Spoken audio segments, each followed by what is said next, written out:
Kitab Rut.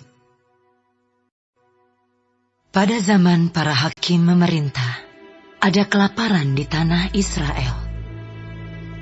Lalu pergilah seorang dari Betlehem Yehuda, beserta istrinya dan kedua anaknya laki-laki, ke daerah Moab untuk menetap di sana sebagai orang asing. Nama orang itu ialah Elimelek.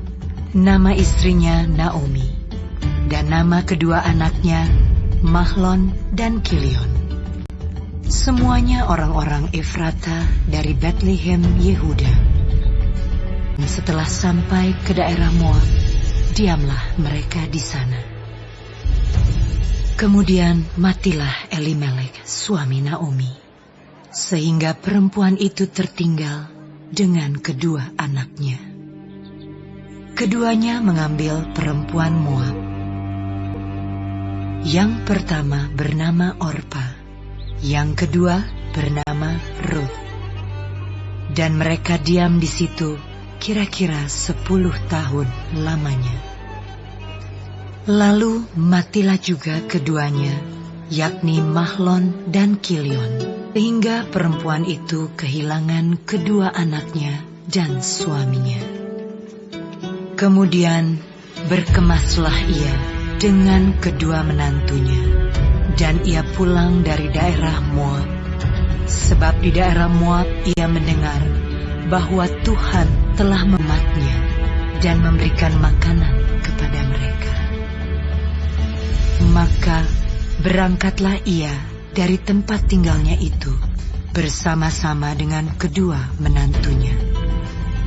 Ketika mereka sedang di jalan untuk pulang ke tanah Yehuda, berkatalah Naomi kepada kedua menantunya itu, "Pergilah, pulanglah masing-masing ke rumah ibunya.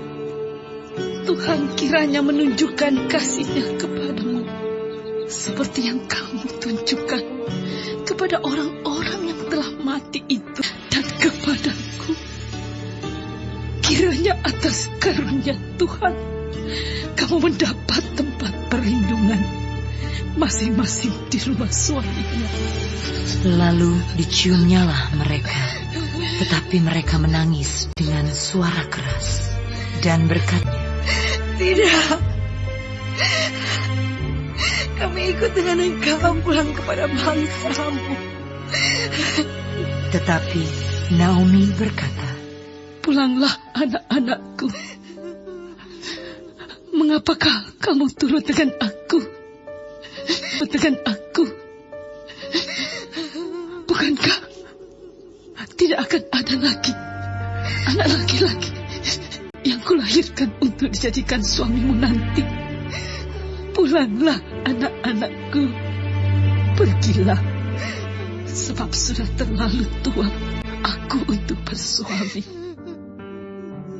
Seandainya pikirku ada harapan bagiku, dan sekalipun malam ini aku bersuami, bahkan sekalipun aku masih melahirkan anak laki, masakan kamu menanti sampai mereka dewasa?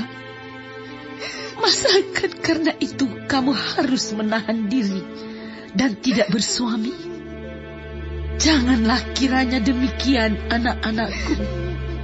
Bukankah jauh lebih pahit yang aku alami daripada kamu? Sebab tangan Tuhan teracung terhadap aku." menangis pula mereka dengan suara keras. Lalu Orpa mencium mertuanya itu minta diri, tetap berpaut padanya. Berkatalah Naomi, "Telah pulang iparmu kepada bangsanya dan kepada para allahnya. Pulanglah mengikuti iparmu itu." Tetapi "Jangan aku meninggalkan engkau dan pulang dengan tidak mengikuti engkau. Sebab kemana engkau pergi, ke situ jugalah aku pergi. Dan di mana engkau bermalam, di situ jugalah aku bermalam. Bangsamu lah bangsaku, dan Allahmu lah Allahku.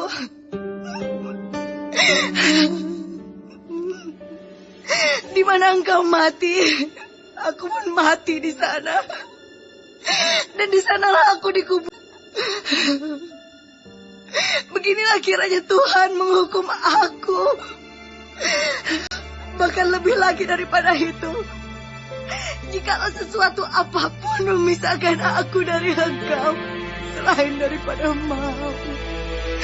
Ketika Naomi melihat Rut berkeras untuk ikut bersama-sama dengan dia, berhentilah ia berkata-kata kepadanya. Dan berjalanlah keduanya sampai mereka tiba di Betlehem. Ketika mereka masuk ke Betlehem, gemparlah seluruh kota itu karena mereka. Dan perempuan-perempuan berkata, Naomi kah itu? tetapi ia berkata kepada mereka, janganlah sebutkan aku Naomi, sebutkanlah aku Mara, sebab yang Maha Kuasa telah melakukan banyak kepadaku. Dengan tangan yang penuh aku pergi, tetapi dengan tangan yang kosong Tuhan memulangkan aku. Mengapakah kamu menyebutkan aku Naomi? Karena Tuhan telah naik saksi untuk aku, dan yang Maha Kuasa telah mendatangkan malapetaka kepadaku. Demikianlah Naomi pulang bersama-sama dengan Rut, perempuan Moab itu, menantunya, yang turut pulang dari daerah Moab. Dan sampailah mereka ke Betlehem pada permulaan musim menuai jelai.